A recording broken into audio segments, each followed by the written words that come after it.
Hello viewers, welcome to AKS ice academy. ఈరోజు concept 360 సిరీస్లో మనం El Nino and law Nino topic గురించి discuss చేద్దాం. సో చాలా సింప్లెస్ట్ టర్మ్స్లో ఎక్స్ప్లెయిన్ చేస్తాను. సో ఈ వీడియో చివరి వరకు చూడండి, కాన్సెప్చువల్ క్లారిటీ వస్తుంది. సో ఫస్ట్ మనం ఇక్కడ డిస్కస్ చేసిన ఎల్ నినో లా నినో గురించి తెలియాలి అంటే మనకి ట్రేడ్ విండ్స్ అనే కాన్సెప్ట్ కూడా తెలిసి ఉండాలి. ట్రేడ్ విండ్స్ అంటే ఏంటి, అసలు విండ్ అంటే ఏంటి? మనకి ఎప్పుడైతే ఎయిర్ అనేది హై ప్రెషర్ నుంచి లో ప్రెషర్కి మూవ్ అవుతుందో దాన్ని మనం విండ్గా క్లాసిఫై చేస్తాం. సో జనరల్గా గ్లోబల్ పరంగా చూస్తే మనకి 3 టైప్స్ ఆఫ్ విండ్స్ ఉన్నాయి. Permanent winds or planetary winds అంటాం. వీటిలోనే ట్రేడ్ విండ్స్ అనేవి వస్తాయి. ఇవి ఎప్పుడూ ఉంటాయి అన్నమాట, all through out the season. అవి కాకుండా కొన్ని సీజనల్ విండ్స్ ఉంటాయి.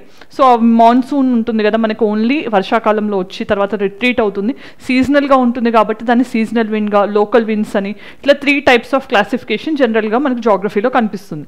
సో దాంట్లో పర్మనెంట్ విండ్స్ కానీ లేకపోతే ప్లానెటరీ విండ్స్ ఏవైతే ఉన్నాయో దాంట్లో ఒకటైనా ట్రేడ్ విండ్స్ అనేవి జనరల్గా మనకి ఎలా ఉంటుంది మూమెంట్. సో ఇది మనకి గ్లోబ్ అనుకుందాం, రైట్? సో ఇక్కడ ఈక్వేటర్ ఉంది అంటే 30 degree north, 30 degree south, right? So దీన్ని ట్రాపికల్ రీజియన్ అంటాం, 30 డిగ్రీ నార్త్ నుంచి 30 డిగ్రీ సౌత్ వరకు, రైట్? సో ఈ పర్టికులర్ రీజియన్లో బ్లో అయ్యేవే ట్రేడ్ విండ్స్ అనమాట. సో వీటిని ట్రేడ్ విండ్స్ అని ఎందుకు అంటాము అనేది నేను తర్వాత చెప్తాను. కాకపోతే ఇప్పుడు ఇక్కడ ఏం జరుగుతుంది అంటే జనరల్గా మనకు తెలిసిందే సన్ అనేది ఈక్వేటర్ నుంచి ట్రాపిక్స్ మధ్యలో ఇంటెన్సిటీ ఎక్కువగా ఉంటుంది. సో ఈ రీజియన్లో హీట్ ఎక్కువగా జనరేట్ అవుతుంది. సో మనకి జనరల్గా వార్మ్ ఎయిర్ అనేది ఇక్కడ నుంచి, ఇక్కడేమో కోల్డ్ పోలార్ ఏరియాస్ ఉంటాయి కాబట్టి కోల్డ్ ఎయిర్ అనేది ఇక్కడ ఉంటుంది. సో కోల్డ్ ఎయిర్ ఏమో కిందకి రావడానికి ట్రై చేస్తుంది, వార్మ్ ఎయిర్ అనేది రైజ్ అవ్వడానికి ట్రై చేస్తుంది. సో ఇది జనరల్గా జరిగే ఫినామినన్. సో ఇక్కడ వార్మ్ ఎయిర్ ఎప్పుడైతే లెగవడానికి ట్రై చేస్తుందో సబ్ ట్రాపిక్స్ అంటే 30 డిగ్రీస్ పైన ఉండే సబ్ ట్రాపికల్ రీజియన్ నుంచి కోల్డ్ ఎయిర్ వచ్చి ఆ ప్లేస్లో ఆక్యుపై అవ్వాలని ట్రై చేస్తుంది అనమాట. సో మనకి ఇక్కడ ఈ వార్మ్ ఎయిర్ రైజ్ అయినప్పుడు ఆ కోల్డ్ ఎయిర్ సెటిల్ అవ్వాలని ట్రై చేసే మూమెంట్స్లో మనకి ఈ ట్రేడ్ విండ్స్ అనేవి నార్దర్న్ సైడ్, నార్దర్న్ హెమిస్ఫియర్లో అయితే కనుక మనకి eastern, north east trade winds అంటాం. దీనికి రీజన్ ఏంటి అంటే సో జనరల్గా ఇవి ఈస్టర్న్ డైరెక్షన్ నుంచి వెస్టర్న్ డైరెక్షన్ వరకు బ్లో అవుతాయి. సో వీటిని నార్త్ ఈస్ట్ అని ఎందుకు అంటున్నాము అంటే నార్దర్న్ హెమిస్ఫియర్లో కొరియాలిస్ ఫోర్స్ వల్ల మనకి రైట్ సైడ్ బెండ్ అవుతాయి, రైట్? నార్దర్న్ హెమిస్ఫియర్లో కొరియాలిస్ ఫోర్స్ అనేది ఈక్వేటర్ దగ్గర ఎంత ఉంటుందని తెలిస్తే మీ కామెంట్ సెక్షన్లో చెప్పండి. సో ఎర్త్స్ రొటేషన్కి సంబంధించిన ఫోర్స్ ఇది. కొరియాలిస్ ఫోర్స్ అనేది ఉండటం వల్ల మనకి ఈ trade winds right side deflect అవ్వడం వల్ల ఏమవుతున్నాయి, నార్దర్న్ హెమిస్ఫియర్లో ఇవి నార్త్ ఈస్టర్న్ ట్రేడ్ విండ్స్ అవుతున్నాయి, రైట్? ఇంతకు ముందు రోజుల్లో ట్రేడ్కి హెల్ప్ చేసామన్నమాట. ఎవరైతే సిఓఏజెస్ చేసేవాళ్ళో వాళ్ళకి ట్రేడ్కి హెల్ప్ చేసామని చెప్పి వీటికి నేమింగ్ ట్రేడ్ విండ్స్ అని చెప్పి పెట్టడం జరిగింది. అదే సదర్న్ హెమిస్ఫియర్లో అయితే ఈ కొరియాలిస్ ఫోర్స్ వల్ల ఇవి లెఫ్ట్ సైడ్ డిఫ్లెక్ట్ అవుతాయి. సో దానివల్ల ఇవి సౌత్ ఈస్ట్ ట్రేడ్ విండ్స్ అవుతున్నాయి, రైట్? సో మనకి ఈ డైరెక్షన్లో, so north east trade winds north eastern direction నుంచి మనకి వెస్ట్ డైరెక్షన్లోకి ఫ్లో అవుతాయి.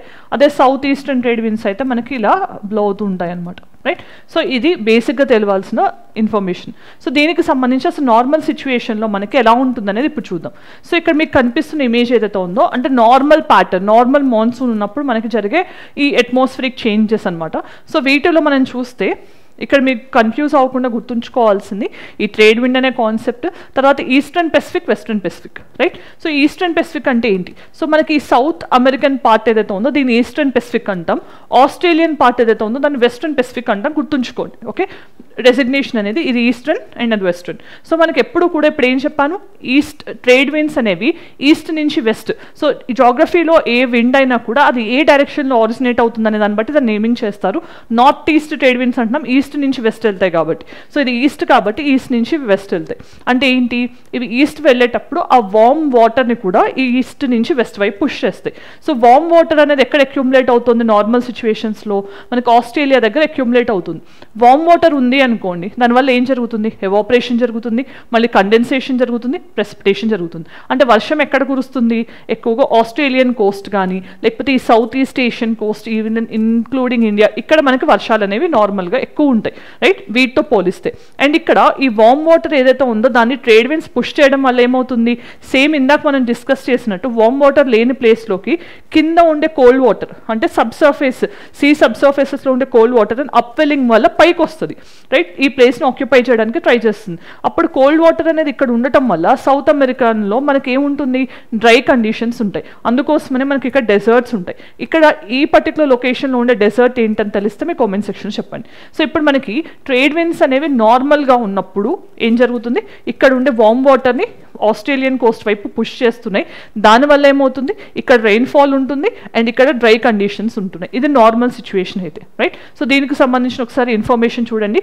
ట్రేడ్ విండ్స్ అనేవి పెసిఫిక్ ఓషన్లో జనరల్గా మనకి ఈస్ట్ టు వెస్ట్ బ్లో అవుతాయి. అందుకోసం మనం వీటిని ఈస్టర్లీస్ అని కూడా అంటుంటాం. సో ఇవి వార్మ్ వాటర్ని ఆస్ట్రేలియన్ కోస్ట్ కానీ వెస్ట్రన్ పెసిఫిక్ కోస్ట్ వైపు పుష్ చేయడం వల్ల మనకి western coast or Australian coast వైపు warm and rainy stormy weather ఉంటుంది. అండ్ ఇక్కడ eastern Pacific or South American కోస్ట్లో కోల్డ్ అండ్ డ్రై కండిషన్స్ ఉంటాయి. అక్కడ వార్మ్ వాటర్ లేని చోట కోల్డ్ వాటర్ అనేది అండర్నీత్ నుంచి అప్వెల్ అవ్వడానికి ట్రై చేస్తుంది, ఆ పొజిషన్ ఆక్యుపై చేయడానికి ట్రై చేస్తుంది. సో ఇది నార్మల్ మాన్సూన్ ప్యాటర్న్ అనమాట, రైట్. సో అబ్నార్మల్గా జరిగితే అది ఎల్ నీనో లా నీనో. సో ఈ నార్మల్ సిచ్యువేషన్ కన్నా ఏం డిఫరెంట్గా జరిగినా మనకి దాన్ని ఎల్ నీనో లా నీనోగా కన్సిడర్ చేస్తాం. సో ఇక్కడ రెండింటికి డిఫరెన్స్ ఏంటనేది ఎక్స్ప్లెయిన్ చేస్తాను, జాగ్రత్తగా వినండి. సో దానికంటే ముందు ఒక ఇంపార్టెంట్ అనౌన్స్మెంట్. మీరు ఎవరైనా యూపీఎస్సీ, ఏపీపీఎస్సీ, టీజీపీఎస్సీ ప్రిపేర్ అవుతున్నట్లయితే మీకోసం ఏకే సైన్స్ అకాడమీలో prelims come mains batches start అవుతున్నాయి. వాటితో పాటు మెంటర్షిప్ మాడ్యూల్స్ కూడా స్టార్ట్ అవుతున్నాయి. If you want to join, you can join by calling this number, right. So ఇక్కడ మనకి ఎల్ నీనో సిచ్యువేషన్స్లో ఏం జరుగుతాయి. సో ఇప్పుడు నార్మల్ సిచ్యువేషన్స్లో ఏం చూసాం, ట్రేడ్ విండ్స్ నార్మల్గా ఉండి మనకి ఈస్టర్న్ పెసిఫిక్ నుంచి వెస్ట్రన్ పెసిఫిక్ వైపు వార్మ్ వాటర్ని పుష్ చేస్తాయి. సో వెస్ట్రన్ పెసిఫిక్లో వర్షాలు కురుస్తాయని చూసాం. సో ఎల్ నీనోలో ఏమవుతుంది అంటే ట్రేడ్ విండ్స్ ఏవైతే ఉంటాయో వార్మ్ వాటర్ని పుష్ చేస్తున్నాయి నార్మల్గా, అవి వీకెన్ అవుతాయి. ఇవి వీకెన్ అయినప్పుడు ఏమవుతుంది, మనకి ఇక్కడి నుంచి వార్మ్ వాటర్ పుష్ చేయాల్సిన సిచ్యువేషన్ అనేది అంతగా జరగదు. దానివల్ల ఏమవుతుంది, వార్మ్ వాటర్ అనేది ఎక్కువగా ఈ South American coast or eastern Pacific కోస్ట్లోనే అక్యుములేట్ అవుతుంది. దానివల్ల ఏమవుతుంది, ఇక్కడ ఆస్ట్రేలియన్ కోస్ట్ ఆర్ వెస్ట్రన్ పెసిఫిక్లో డ్రై కండిషన్స్ కనిపిస్తాయి.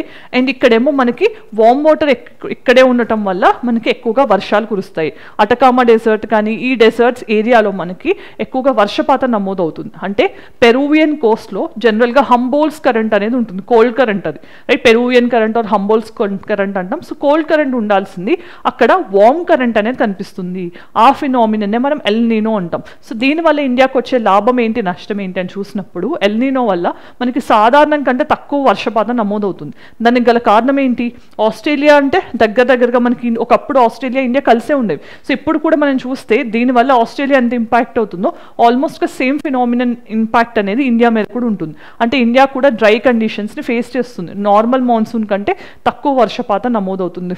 దాంతోపాటు డ్రాట్ కూడా క్రియేట్ అవుతుంది. సో ఇక్కడ మనం చూస్తే ట్రేడ్ విండ్స్ వీకెన్ అవుతాయి, లేదంటే రివర్స్ అవ్వడం వల్ల వార్మ్ వాటర్ అనేది ఎక్కడ ఉండాలి, వెస్ట్రన్ పెసిఫిక్లో ఉండాలి. కానీ అవి సౌత్ అమెరికన్ కోస్ట్ అంటే ఈస్టర్న్ పెసిఫిక్లోనే ఉంటుంది. So eastern Pacific or Peruvian side warm and rainy అవుతుంది. జనరల్గా డెజర్ట్ కండిషన్స్ ఉండే చోట వర్షం ఎక్కువ కురుస్తుంది. వెస్ట్రన్ పెసిఫిక్ అంటే Indian, Australian, South East Asian కోస్ట్లో మనకి డ్రై అండ్ డ్రాట్ కండిషన్స్ ఉంటాయి. సో దీనివల్ల ఇండియాలో ఎక్కువగా వీక్ మాన్సూన్, దాంతోపాటు డ్రాట్స్ అనేవి ఉంటాయి. ఎల్ నీనో అనేది not good for India, right. Then ఇప్పుడు లా నీనాలో ఏం జరుగుతుందో చూద్దాం. సో ఇక్కడ మీరు గుర్తుంచుకోవాల్సిన ఎల్ నీనో అంటే లిటిల్ బాయ్ అంటారు, లా నీనా అంటే ఫ్యాట్ గర్ల్ అని అంటారు, right. So little girl, so ఈ టర్మ్స్ మీరు గుర్తుంచుకోవచ్చు. బట్ ఇక్కడ లా నీనా పాయింట్ ఆఫ్ వ్యూలో గుర్తుంచుకోవాల్సింది, సో ఇప్పటివరకు మనం డిస్కస్ చేసిన నార్మల్ సిచ్యువేషన్లో ట్రేడ్ విండ్స్ నార్మల్గా ఉంటాయి అండ్ ఎల్ నీనోలో ఈ ట్రేడ్ విండ్స్ వీకెన్ అవుతాయి. లా నీనాలో ఏం జరుగుతుంది అంటే ఇక్కడ ట్రేడ్ విండ్స్ అనేవి చాలా స్ట్రాంగ్ అవుతాయి. అంటే ఎల్ నీనోలో వీకెన్ అయిన ట్రేడ్ విండ్స్ ఇంకా స్ట్రెంగ్తన్ అయితే, ఇంకా స్ట్రాంగ్ అయితే కనుక లా నీనా ఫినామినన్ కనిపిస్తుంది అనమాట. సో ఇక్కడ మనం గుర్తుంచుకోవాల్సింది ఏంటి, ఇక్కడ ఇవి ఎక్కువ స్ట్రాంగర్ అవ్వడం వల్ల వార్మ్ వాటర్ చూడండి ఎక్కువగా ఈ కోస్ట్కి వస్తుంది. ఎక్కువగా అంటే చూడండి ఇక్కడ మీకు, అందుకోసమే నేను రెండు కంపారిటివ్ టర్మ్స్లో మీకు డయాగ్రామ్ పెట్టడం జరిగింది. ఇది నార్మల్ సిచ్యువేషన్. సో ఇక్కడ రెడ్నెస్ అనేది మనకి వార్మ్నెస్ అని చెప్పచ్చు. సో దీంతో పోలిస్తే ఇక్కడ ఎక్కువ వార్మ్నెస్ అనేది ఉంటుంది. అంటే స్ట్రాంగ్గా ఉన్నప్పుడు ఎక్కువ వార్మ్ వాటర్ని పుష్ చేస్తాయి, నార్మల్ కంటే ఎక్కువ వాటర్ని పుష్ చేస్తాయి. దానివల్ల ఏమవుతుంది, ఎక్కువ రెయిన్ఫాల్ ఇటువైపు కురుస్తుంది. అండ్ ఇక్కడ చూడండి, ఇంతకుముందు మనకి ఈ వామ్ వాటర్ని ఇటు పుష్ చేయడం వల్ల మనకి కింద ఉండే కోల్డ్ వాటర్ అనేది అప్వెల్లింగ్ వల్ల పైకి వస్తుందని చెప్పాను కదా, దీని ఇంటెన్సిటీ చూడండి, దీని ఇంటెన్సిటీ చూడండి. అంటే ఎక్కువ వామ్ వాటర్ డిస్ప్లేస్ అయ్యే కొద్దీ ఎక్కువ కోల్డ్ వాటర్ కూడా మనకి కింద నుంచి పైకి అప్వెల్లింగ్ ద్వారా వస్తుంది. సో దానివల్ల మనకి ఇక్కడ ఉండే డ్రై కండిషన్స్ అనేవి ఈవెన్ నార్త్ అమెరికన్ కోస్ట్ కూడా ఎక్స్టెండ్ అవుతాయి. ఇక్కడ కూడా డ్రై అండ్ వామ్ వెదర్స్ ఉంటాయి అనమాట, రైట్. సో ఇక్కడ గుర్తుంచుకోవాల్సింది ఏంటి, మనకి నార్మల్ కంటే ఎక్కువ వర్షపాతం అనేది లానినా సిచ్యువేషన్స్లో క్రియేట్ అవుతుంది. సో ఆపోజిట్ ఆఫ్ ఎల్ నీనోనే లానినా. ఇక్కడ ట్రేడ్ విన్స్ అనేవి వీకెన్ అయ్యే బదులు స్ట్రాంగర్ అవుతాయి. దానివల్ల ఏమవుతుంది, మోర్ వామ్ వాటర్ని మనకి western Pacific coast or Australian coast వైపు పుష్ చేయడం వల్ల extra rains and floods Australia, India వీటిని చుట్టుముడతాయి. ఈస్టర్న్ పెసిఫిక్ వల్ల మనకి అక్కడ పెరువియన్ కోస్ట్లో మళ్ళీ same colder and dry conditions ఉంటాయి, రైట్. సో ఇది ఆల్మోస్ట్గా మనకి నార్మల్ సిచ్యువేషనే, కానీ నార్మల్ కంటే ఎక్కువగా ట్రేడ్ విన్స్ యాక్టివ్గా ఉండి ఎక్కువ వామ్ వాటర్ అక్యుములేట్ చేయడం వల్ల ఎక్సెస్ రెయిన్ఫాల్ అని జరుగుతుంది, రైట్. సో ఇది లానినా. ఇప్పుడు మనం జనరల్గా ఈ రెండు పాయింట్ ఆఫ్ వ్యూలో చూస్తే కనుక వీటిని రెండింటిని కలిపి ఎన్సో అంటాం. ఎన్సో అంటే ఏంటి, మనకి L Nino La Nina southern oscillation. ఇదేంటి అనేది ఎక్స్ప్లెయిన్ చేస్తాను. సో రెండింటిని కలిపి మనం ఎన్సో అంటాం. ఈ రెండు కూడా గ్లోబల్ క్లైమేటిక్ ప్యాటర్న్స్ని ఇంపాక్ట్ చేస్తూ ఉంటాయి. సో ఇక్కడ మనకి మెయిన్ ఏంటి, డ్రాట్స్, ఫ్లడ్స్, సైక్లోన్స్ కానీ ఇలాంటి వాటిని ఎఫెక్ట్ చేయడానికి ఇవి కీలక పాత్ర పోషిస్తూ ఉంటాయి. సో మనం చూస్తే ఇండియాలో ఎన్సోన్ ట్రాక్ చేస్తూ ఉంటారు ఐఎండి, మాన్సూన్ ప్యాటర్న్ ఎలా ఉంది. సో జూన్లో మనకి వర్షపాతం స్టార్ట్ అయ్యే ముందు ఎన్సో సైకిల్ ఎలా ఉంది, ఈసారి మనకి నార్మల్ రెయిన్ఫాల్ ఉంటుందా, అబౌవ్ నార్మల్ ఉంటుందా, బిలో నార్మల్ రెయిన్ఫాల్ ఉంటుందా, ఇలాంటి ప్రిడిక్షన్స్ ఇస్తుంది కదా ఐఎండి. అవన్నీ ఇచ్చే ముందు ఎన్సో సైకిల్స్ని ఫాలో అవుతారు, అబ్జర్వ్ చేస్తుంటారు. సో మనకి ఇండియాలో చూస్తే కనుక ఎల్ నీనో అనేది 2009లో 2015లో ఉండటం వల్ల మనకి ఎక్కువగా వర్షపాతం అనేది అప్పుడు లేదు. లానినా అనేది 1999 కానీ 2020 నుంచి 2022 మధ్యలో అండ్ ఇప్పుడు కూడా మనకి కొంచెం లానినానే ఎక్కువ ఉండటం వల్ల ట్రిపుల్ టిప్ లానినా అని వింటున్నాం కదా. సో దాని గురించి కూడా మనం ఇంకో డీటెయిల్డ్ వీడియోలో చూద్దాం. సో ఇలాంటి ఫినామినన్ వల్ల మనకి అధిక వర్షపాతం నమోదవుతుంది, రైట్. సో ఇవి జనరల్గా గుర్తుంచుకోవాల్సిన అంశాలు. సో దీనికి సంబంధించి ఇప్పుడు మనం ఎన్సో సైకిల్ గురించి కూడా చూద్దాం, రైట్. సో ఎన్సో అంటే ఏంటి, El Nino La Nina southern oscillation. దీంట్లో మనకి 3 phases ఉంటాయి. 3 phases-లో first one El Nino phase ఒకటి, నెక్స్ట్ లానినా ఫేజ్, దాంతోపాటు న్యూట్రల్ ఫేజ్. ఈ 3 phases-ని కలిపితే కనుక మనం దీన్ని ఎన్సో సైకిల్ అని అంటూ ఉంటాం. సో ఈ మూడింటిని కలిపి ఎన్సోలో ఉన్న 3 phases-గా మనం జనరల్గా అబ్జర్వ్ చేస్తూ ఉంటాం. ఇక్కడ గుర్తుంచుకోవాల్సింది, ఇది ఓషన్లోను అట్మాస్ఫియర్లోనూ వచ్చే మేజర్ చేంజెస్ని ఇంపాక్ట్ చేస్తూ ఉంటుంది. ఓషన్ అండ్ అట్మాస్ఫిరిక్ చేంజెస్ని ఇంపాక్ట్ చేస్తూ వస్తుంది.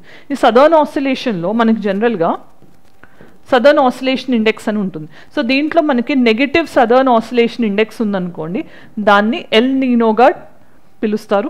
అదే ఈ సదర్న్ ఆసిలేషన్ ఇండెక్స్ అనేది పాజిటివ్గా ఉంటే కనుక దాన్ని మనం లానినాగా గుర్తిస్తూ ఉంటాం. సో ఈ పాయింట్స్ని గుర్తుంచుకోండి. ఎన్సో సైకిల్ అంటే ఎల్ నీనో, లానినాతో పాటు న్యూట్రల్ ఫేజ్ మూడింటిని కన్వర్ట్ చేస్తే కనుక దాన్ని ఎన్సో సైకిల్ అంటూ ఉంటాం, రైట్. సో ఇది గుర్తుంచుకోండి. దీనికి సంబంధించిన ఒక ప్రాక్టీస్ క్వశ్చన్ చూద్దాం. Consider the following statements about El Nino. It is associated with warming of sea surface waters in the central and eastern Pacific. It usually brings above normal rainfall to India. It weakens upwelling of cold water near the coast of South America. మరి వీటిల్లో ఏ statements correct అనేది right option మీ comment సెక్షన్లో చెప్పండి. So మరి ఈరోజు concept 360 సిరీస్లో మనం ఎల్ నీనో అండ్ లానినా అనే వాటిని సింప్లెస్ట్ టర్మ్స్లో తెలుసుకున్నాం. సో ఈ వీడియో మీకు హెల్ప్ అయితే కనుక let me know in the comment section. అలానే ఇంకేదైనా టాపిక్స్ని మీరు అంటే మా నుంచి ఎక్స్పెక్ట్ చేస్తే కనుక let me know that also in the comment section. Thank you for watching. Have a great day.